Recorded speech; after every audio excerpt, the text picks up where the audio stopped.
Hello everyone, I am doctor Kanishka Kaushik. Welcome you all on topper stop. So guys, topper stop जो है वो UPSC EPFO की revision series को शुरू कर चुका है, जिसमें आपको फ्री में सभी वीडियोस और पीडीएफ प्रोवाइड की जाती है। तो गाइस, मेरे पास जो है कमेंट सेक्शन में बहुत सारे डाउट्स आ रहे थे और ऐसा नहीं है कि वो आज से आ रहे हैं, मतलब कि जब से आई थिंक मैंने दोबारा वीडियोज़ बनानी शुरू करी है तो कई बार मैं आंसर कर भी चुकी हूँ, बट फिर भी आई थिंक आपके डाउट्स क्लियर नहीं हो रहे हैं। तो मैंने डिसाइड किया कि एक करंट अफेयर डेडिकेटेड वीडियो बननी चाहिए। तो इस वीडियो में मैं आपको कंप्लीट सब कुछ बताऊंगी कि करंट अफेयर आपको कब से कब का करना है, जैसे कि पेपर डिले हुआ है उसके अकॉर्डिंग क्या लेके चलना है, कितने क्वेश्चंस हमारे आते हैं, किस जो है एक एरिया हम स्पेसिफिक लेके चलते हैं तो वहाँ से आते हैं, और कौन से इंपॉर्टेंट टॉपिक्स है। तो इस वीडियो में हम सब कुछ डिस्कस करेंगे, ठीक है। तो सबसे पहले हम लेके चलते हैं कि हमको करंट अफेयर करना कब से है। तो देखिए, हमारा 2020 की स्टार्टिंग में नोटिफिकेशन आ गई थी, ठीक है। पर हम यहाँ पे एक चीज़ मैं आपको पहले बता दूं कि जो भी हम एक बेसिस लेके चलेंगे ना, वो हम प्रीवियस ईयर क्वेश्चंस को लेके चलेंगे, और दूसरा हम यूपीएससी सिविल सर्विसेज के पेपर को लेके चलेंगे, क्योंकि उससे टफ तो नहीं हो सकता ना पेपर कोई भी। और एग्जाम्स हम यूपीएससी के यहाँ पे कंसीडर नहीं करेंगे कि उनका क्या पैटर्न था क्या नहीं था। तो सिविल सर्विसेज का पैटर्न हम लेके चलेंगे उस चीज़ से कंपेयर करके, क्योंकि 2017 के बाद अब 2021 में हो रहा है, तो कुछ तो यार एडवांस लेवल यूपीएससी भी लेके चलेगा, है ना, सिंपल सी बात है। तो सबसे पहले देख के चलते हैं कि जब हमारा जनवरी था, उसके बाद मार्च में तो लॉकडाउन का टाइम आ ही गया था। उस टाइम क्या न्यूज़ थी, सारी कोरोना से रिलेटेड न्यूज़ थी। वहाँ पे सिंपल ही था कि मतलब कौन सा ऐप बन रहा है, किसने कौन सा मिशन स्टार्ट किया है। तो यहाँ पे बेसिकली आपको जो याद रखनी है चीज़ें इस टाइम पीरियड के, मतलब जनवरी से लेकर अगर मैं अप्रैल की बात करती हूँ तो उस टाइम जो आत्मनिर्भर भारत के अंदर और जो माइग्रेंट लेबर्स थे, उस टाइम माइग्रेंट लेबर्स का इशू कितना इंपॉर्टेंट था। तो आप ये देखिए, रिलेट करके चीज़ों को देखिए। हमारा लेबर इंडस्ट्री टॉपिक है, मेन टॉपिक्स के अंदर ही आ गया ना लेबर इंडस्ट्री, और उसी के साथ उस टाइम माइग्रेंट लेबर का कितना इशू था। तो जितने भी पॉइंट्स है लेबर से रिलेटेड, आपको जितनी भी न्यूज़ मिलेंगी आप उसको लेके चलेंगे। आप सिर्फ फैक्ट्स को इस बार याद नहीं रखेंगे, क्योंकि यूपीएससी अपना पैटर्न जो है चेंज कर रहा है। अभी किसी को क्लियर नहीं है, अगर कोई भी साइट या फिर कोई भी यूट्यूब चैनल आपको ये बता रहा है कि पेपर इस तरीके का आएगा, तो वो आपको जो सिर्फ पागल बना रहा है। किसी को नहीं पता कि यूपीएससी दोबारा फैक्ट्स पूछेगा या एनालिटिकल नेचर का पूछेगा। बट मैंने कहा ना कि सिविल सर्विसेज का हम बेसिस लेके चलेंगे, तो सिविल सर्विसेज में एनालिटिकल नेचर होता जा रहा है, और उनको जो ऑफिसर्स चाहिए वो इसी तरीके के चाहिए जो अपने माइंड को यूज़ करके चीज़ों को अप्लाई करके डिसीजंस ले सके, ठीक है। तो लेबर की अगर आपके पास कोई भी न्यूज़ आ रही है, जैसे कि जो लेबर लॉज थी उसको अबोलिश कर दिया गया ना अभी की 3 साल के लिए, कि 3 साल जो है कोई भी लॉ नहीं चलेगी, ताकि जो है ज़्यादा से ज़्यादा इन्वेस्टमेंट आए, ज़्यादा से ज़्यादा स्टार्टअप्स हो, बिजनेसेस हो। तो ये सारी जितनी भी न्यूज़ आपके पास आए जनवरी से लेके अप्रैल मई तक की, वो आप करेंगे, ठीक है। ये मैं टाइम पीरियड की आपको बात कर रही हूँ कि जनवरी से लेके मई के बीच की स्टार्टिंग की, ठीक है।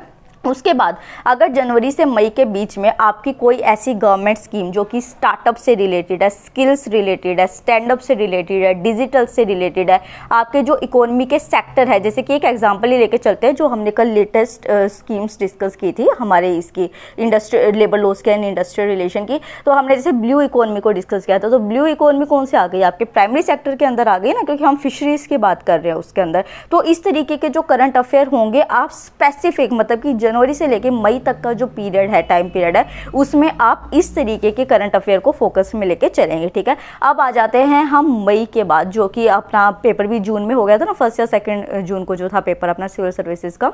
तो उसके बाद का टाइम पीरियड लेके चलते हैं, क्योंकि देखिए हमें जो करना है वो बेसिकली 1 साल का करना है, ठीक है। तो 1 साल का मई से लेके चलते हैं 9 मई तक हमारा जो पेपर आया है, उसमें जितनी भी आ रही है, यहाँ पे देखिए सबसे पहले क्वेश्चंस का पैटर्न आप देखिए कि किस तरीके के 2017 में पूछे गए थे। स्पोर्ट्स रिलेटेड थे, ऑथर्स के नाम पूछे गए थे, मिसलेनियस क्वेश्चंस थे, ऑर्गेनाइजेशंस के मेंबर कौन सी कंट्रीज है, या फिर ऑर्गेनाइजेशन के चेयरमैन कौन से है। तो उस टाइम में आपको क्या याद रखना है कि मई के बाद जिस भी ऑर्गेनाइजेशन ने इकोनॉमी को डेवलप करने के लिए, जिस ऑर्गेनाइजेशन का नाम ज़्यादा से ज़्यादा आ रहा है, उनके चेयरमैन के नाम बिल्कुल रट लीजिए, क्योंकि आपसे डायरेक्टली चेयरमैन के नाम पूछे जा सकते हैं, ठीक है। उसी के साथ जो है ऐसी कोई ऑर्गेनाइजेशन जो कि आपके इंडस्ट्री से रिलेटेड है, लेबर से रिलेटेड है, चाहे वो इंटरनेशनल लेवल पे है या नेशनल लेवल पे है, उनके चेयरमैन्स के आपको याद रखने हैं, ठीक है। एक चीज़ मैं आपको एक जनरल वे में बताना चाहूँगी, WHO का बहुत ज़्यादा नाम आ रहा था, तो जो भी WHO के हेड है ना, उनके नाम आप ज़रूर याद रखिएगा। तो हेल्थ सेक्टर से हो सकता है, जैसे साइंस एंड टेक्नोलॉजी से जो हमारे 1 से 2 क्वेश्चन आते हैं। टोटल क्वेश्चन कितने थे पिछली बार करंट अफेयर के, 7 से 8 थे, और जो आपकी बार चांसेस लग रहे हैं, क्योंकि जैसे कि सिविल सर्विसेज में देखा गया था कि करंट अफेयर अफेयर के क्वेश्चंस कम रखे गए थे, तो देयर इज चांसेस ना कि मतलब कि ईपीएफओ का पेपर जिसमें पहली करंट अफेयर कम पूछा जा रहा है और सिविल सर्विसेज में भी कम पूछा गया, तो हो सकता है कि आपसे जो है एक स्पेसिफिक चीज़ें पूछी जाए, तो जनरल साइंस को ज़्यादा इंपॉर्टेंस दी जाए। साइंस एंड टेक्नोलॉजी में वैसे भी इतना कुछ साल में नहीं हुआ है, क्योंकि वैसे ही कंट्री जो है वो इकोनॉमी रिसेशन में चल रही है, तो साइंस एंड टेक्नोलॉजी में क्या डेवलपमेंट होगी। तो करंट अफेयर जो मैं आपको एक सिंपल सी एक जस्ट एक स्पेकुलेशन कि साइंस एंड टेक्नोलॉजी के कंटेंट में ज़्यादा मत घुसेगा। अगर आप घुसेंगे साइंस एंड टेक्नोलॉजी में तो आप बायोलॉजी सेक्टर जो है, बायोलॉजी के करंट अफेयर है, जैसे कि रिवर्स वैक्सीनोलॉजी से था, वैक्सीन क्या होती है, वायरस क्या होता है, एंटीबायोटिक्स क्या होती है, इस तरीके की जो डेफिनेशंस होंगी ना, या फिर मतलब कि डिजीज़ वाला जो आपका चैप्टर है साइंस का, उसको अच्छे तरीके से करके जाएगा। क्योंकि हम यहाँ पे क्या कर रहे हैं, यूपीएससी के पैटर्न को देख के करंट अफेयर और जो आपका स्टैटिक पोर्शन है उन दोनों को लिंक करके यहाँ पे चलेंगे, ठीक है। तो दोनों का लिंक अप करके आपका क्या हो जाएगा, डिजीज वाला चैप्टर भी हो जाएगा और पूरा एक साल जो हमारा डिजीज में निकला वो भी कवर हो जाएगा, ठीक है। उसके बाद मैंने क्या बताया आपको, टोटल 7 to 8 क्वेश्चन हम एक्सपेक्ट करके चल सकते हैं करंट अफेयर के। तो मई तक जो हमने डिस्कस किया वो पार्ट देखेंगे। मई के बाद जो है आपको हर चीज़ में नहीं घुसना है, आपको करंट अफेयर के स्पेसिफिक चीज़ें करनी है। कहाँ तक आप करेंगे, अगर देखिए मैं ज़्यादा से ज़्यादा आपको बोलूँ ना, उस चीज़ को अगर आप लेके चलें कि मान लीजिए कि अक्टूबर में जो पेपर होना था, अगर उन्होंने अगस्त में, आप जस्ट मान के चले कि अगस्त में अगर उन्होंने पेपर बना भी लिया था तो वो भी 2020 तक का ही पूछेंगे। बट अगर उन्होंने पेपर नहीं बनाया था उस टाइम में, क्योंकि बहुत सारी चीज़ों से डील करना पड़ रहा था सभी ऑर्गेनाइजेशंस को, और वो अभी पेपर बनाएंगे, मई में पेपर होगा तो वो मार्च तक करेंगे। तो आप सेफ साइड जो है अपना जनवरी से मई तक का जो मैंने टाइम एक स्पेसिफिक टॉपिक्स बताए वो करेंगे। और मई के बाद जो है जो टॉपिक्स अब मैं आपको बताऊंगी फैब 2021 के बाद मत पढ़िएगा, क्योंकि आप ये देखिए कि कोरोना कितनी बड़ी चीज़ थी और सिविल सर्विसेज में उससे रिलेटेड कोई क्वेश्चन नहीं था। टॉपर्स के अकॉर्डिंग और जो एनालिस्ट है, एक्सपर्ट्स है, सब यही कहते हैं कि 3 से 4 महीने पहले का करंट अफेयर आपको नहीं पढ़ना है, नहीं पूछा जाएगा वहाँ पे, ठीक है। तो आप मई में मत, जो अब मई में पेपर है तो ये वाला जो अभी करंट अफेयर आ रहा है ना, फैब का, मार्च का, अप्रैल का, इसके चक्कर में मत पढ़िएगा। अपने सोर्सेज को लिमिटेड रखिए, क्योंकि अगर आप फेल होते इस एग्जाम में तो वो रिस्पॉन्सिबिलिटी आपकी होगी कि आपने अपने सोर्सेज को लिमिटेड नहीं रखा, जो सोर्स आपके पास था उसका रिवीजन नहीं करा, क्योंकि अनप्रिडिक्टेबल यूपीएससी का नेचर है, ठीक है। उसके बाद देखते हैं कि कौन कौन से क्वेश्चंस आपको यहाँ पे पढ़ने हैं, मतलब करंट अफेयर पढ़ना है। तो जितने भी इकोनॉमिक सेक्टर्स के, आपका एग्रीकल्चर सेक्टर हो गया, आपका मैन्युफैक्चरिंग सेक्टर है, टर्शरी सेक्टर और क्वार्टरनरी सेक्टर जो हो गया आपका, तो ये चारों जो सेक्टर्स है, इन चारों को आपको करके जाना ही जाना है। इससे रिलेटेड जो भी करंट अफेयर है वो करना है। नेशनल एजुकेशन पॉलिसी जो है वो आपका एक तरीके से टर्शरी सेक्टर के अंदर ही आ जाता है, तो उसको याद रखेगा, क्योंकि इतने साल बाद एजुकेशन सेक्टर के अंदर लाया गया है और बहुत सारे उसके साथ कंसर्न थे, ठीक है। जो भी मैं आपको बता कि आपको स्कीम्स पढ़नी है, पॉलिसीज पढ़नी है, तो पॉलिसीज में आपको फीचर्स को अच्छी तरीके से याद रखना है। वो पॉलिसी कौन सी मिनिस्ट्री के अंदर आ रही है, कौन से ऑर्गेनाइजेशन के थ्रू इंप्लीमेंट की जा रही है, कितने टाइम पीरियड के लिए की जा रही है, कितना अमाउंट उसके लिए किया जा रहा है, ये चीज़ें आपको डिटेल में पढ़नी है अगर आप किसी भी पॉलिसी ओरिएंटेड क्वेश्चन के लिए जा रहे हैं, ठीक है। उसके बाद आता है कि इनिशिएटिव्स जो भी हो रहे हैं, हेल्थ सेक्टर में इनिशिएटिव हो गया आपका, इंडस्ट्रियल सेक्टर में हो गया, एजुकेशन सेक्टर के अंदर हो गया, उसी के साथ जो है स्किल्स को ग्रेड अप करने के लिए अगर कोई इनिशिएटिव लिया जा रहा है, वो पॉइंट्स आपको याद रखने हैं। आपको ईपीएफओ स्पेसिफिक करंट अफेयर पढ़ने हैं, आपको ओवरऑल नहीं पढ़ना है, क्योंकि बैठ जाइए आप, इतने सारे करंट अफेयर के तो मटेरियल आपको हर कोचिंग इंस्टीट्यूट के, हर यूट्यूब चैनल के मिल जाएंगे, तो आपको हर चीज़ नहीं उठानी है। आपको यहाँ पे स्पेसिफिक पोर्शन पे ध्यान रखना है, आपको स्टैटिक पे ज़्यादा ध्यान देना है कंपेयर टू करंट अफेयर, ठीक है।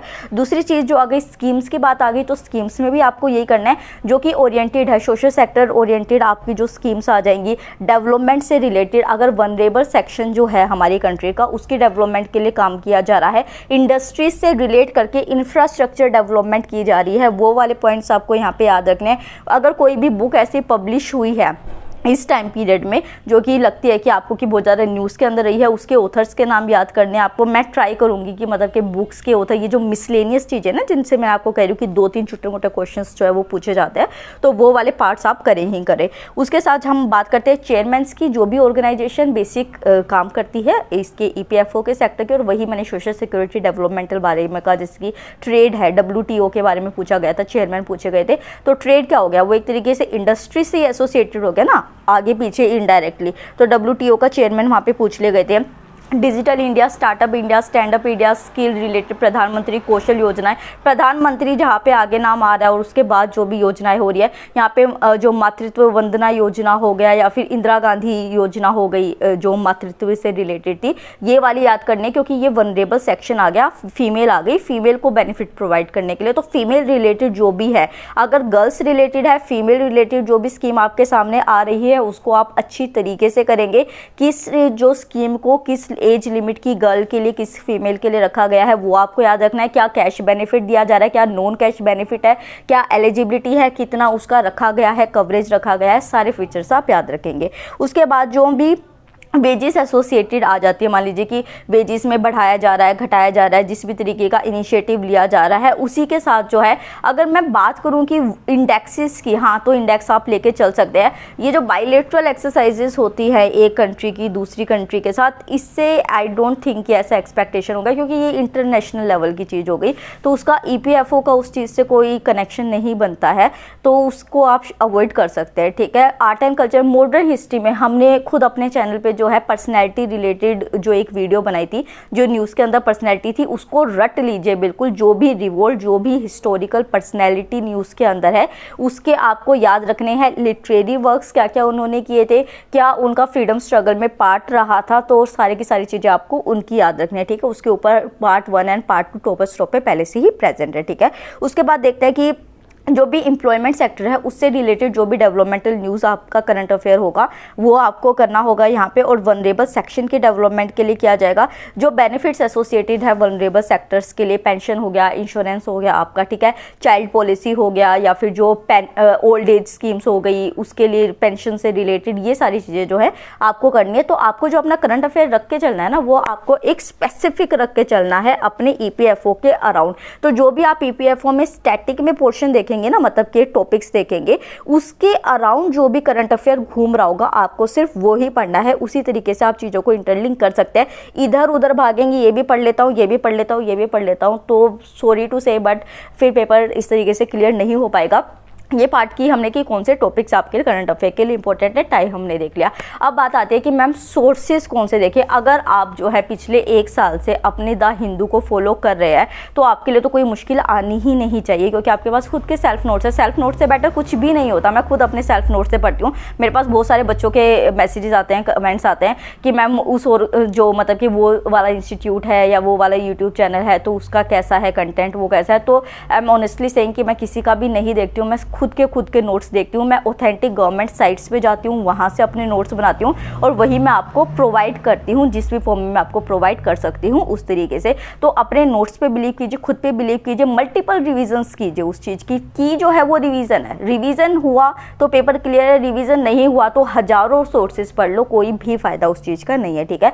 तीसरी चीज़, बट फिर भी अगर आपके मन में है कि नहीं मैम बता दो कि कौन सा इंस्टीट्यूट है या फिर कौन सा करना चाहते हैं, तो पहली बात जो मंथली मैगजीन इंस्टीट्यूट की आती है वो आपके काम की नहीं है। अगर आप सिविल सर्वेंट मतलब सिविल सर्विसेज एस्पिरेंट हैं तो आप मंथली मैगजीन के लिए जा सकते हैं, वरना आप मत लीजिए। अगर कोई एनुअल कंपाइलेशन आता है आप उसके लिए जा सकते हैं, ठीक है। उसके अलावा जो विजन की PT 365 आती है, आई थिंक अब इनसाइट्स की भी PT 365 आती है, वो खरीद लीजिए। छोटे छोटे पैकेज आएंगे, ठीक है। उसमें भी पैकेज जो आपको क्या लेना है, सोशल सिक्योरिटी का पैकेज लेना है, आपको गवर्नमेंट स्कीम का लेना है, इंटरनेशनल रिलेशंस का मत लीजिएगा, ठीक है। उसी के साथ पॉलिटी का लेना है, पॉलिटी का लीजिएगा, हिस्ट्री का लीजिएगा क्योंकि हिस्ट्री से भी रिलेटेड जो है वो आ जाएंगे, इकोनॉमी का पैकेज लीजिएगा और उसी के साथ आपका साइंस एंड टेक्नोलॉजी का सेक्शन हो जाएगा। तो उसमें से भी अगर मान लीजिए कि 13-14 है ना पैकेजेस जो PT 365 के अंदर है, तो उसमें जो आपकी EPFO के सब्जेक्ट है सिर्फ वही वाला पैकेज लीजिएगा। उस पैकेज में से जैसे मैं हिस्ट्री का लेके चलती हूँ, history and art and culture का आई थिंक कॉमन पैकेज आता है, तो उसमें जो है आप मिडीवियल इंडिया के अंदर, एंशिएंट इंडिया के अंदर जो भी हिस्टोरिकल चीज़ें हो रही है उनको नहीं पढ़ेंगे, सिर्फ मॉडर्न इंडिया का पढ़ें, ठीक है। इकोनॉमी के अंदर जो आपका इंडस्ट्रीज से रिलेटेड है, बैंकिंग से रिलेटेड है, जो भी इंपॉर्टेंट टॉपिक्स मैं बता चुकी हूँ, पहले वीडियो बना चुकी हूँ आपको। UPSC EPFO revision series playlist के अंदर सारी वीडियोज़ मिलेगी और आप उस प्लेलिस्ट को मैं एश्योर कर सकती हूँ कि अगर आप उस प्लेलिस्ट को पढ़ते और उसको रिवाइज करते हैं तो आपके चांसेस बहुत ज़्यादा बढ़ जाएंगे इस पेपर को क्लियर करने के, विदाउट ये कि आप एक बार इधर धक्के खा रहे हैं, एक बार इधर धक्के खा रहे हैं और 10-12 सोर्सेस लेके बैठे हैं। ठीक है, तो आपको जो है इंपॉर्टेंट टॉपिक्स वहाँ से पता चल जाएंगे उस मेरी वीडियो से सभी सब्जेक्ट्स के। तो उस सब्जेक्ट को मतलब कि उस टॉपिक को रखिए, उस जो PT 365 है उसको रखिए, दोनों को मैच कर लीजिए, हाईलाइट कर लीजिए कि कौन कौन से टॉपिक है PT 365 में जो हमारे स्टैटिक में इंपॉर्टेंट है, और वही स्पेसिफिक न्यूज़ पढ़िए। देखिए हार्डवर्क कोई भी कर सकता है, कोई भी, मतलब कि मैं सुबह 4 बजे उठ के रात को 12 बजे तक पढ़ सकती हूँ, 4 बजे मतलब 4 घंटे सोऊंगी और फिर कहूँगी यार मैंने तो बहुत हार्डवर्क किया था, मेरा पेपर क्लियर नहीं हुआ। पर दिक्कत क्या हुई, मैंने स्मार्ट वर्क नहीं किया, मैंने बहुत सारी चीज़ें की। तो पेपर क्लियर करना है, टाइम कम है, स्मार्ट वर्क कीजिए, करंट अफेयर के पीछे इतना मत भागिए, स्पेसिफिक करंट अफेयर्स को पढ़िए, यही आपके लिए बेनिफिशियल होगा। तो आई होप और आई विश कि मतलब कि ये जो वीडियो है ये आपको हेल्प कर पाई होगी। मुझे कमेंट सेक्शन में ज़रूर बताइए, अगर आपका कोई डाउट है तो वो भी मुझे बताइए ताकि मैं आगे उसको सॉल्व कर सकूं। बिकॉज टॉपर स्टॉप का यही ऑब्जेक्टिव है कि आपको फ्री में, we are not here to मतलब कि अर्न एनीथिंग और समथिंग एल्स। तो मतलब कि हम जो है बस आपको हेल्प करना चाहते हैं, ये हमारा ऑब्जेक्टिव है। तो आप मुझे हमसे ज़रूर पूछिए, सब्सक्राइब कीजिए चैनल को, क्योंकि जब तक आप सब्सक्राइब नहीं करेंगे, चैनल को एनालिटिक्स शो करते हैं कि आप सब्सक्राइब नहीं करते चैनल को, उससे हमारे चैनल की ग्रोथ नहीं हो पाती और हम ज़्यादा से ज़्यादा सोर्सेज आपके लिए नहीं ला पाते हैं। तो उसमें हमारा फॉल्ट नहीं है, वो फॉल्ट आपका है कि आप सब्सक्राइब नहीं करते हैं। तो सब्सक्राइब कीजिए, वीडियोस को कंप्लीट देखा कीजिए ताकि आपको फुल कंटेंट पता हो सके। आधी वीडियो देख के आप कभी भी पेपर को क्लियर नहीं कर पाएंगे। ठीक है, तो आई होप आपको जो है क्लियर हुए होंगे अपने डाउट्स और ये वीडियो आपके लिए बेनिफिशियल होगा। So don't forget to thumbs up the video और सब्सक्राइब कीजिए चैनल को। Thank you so much.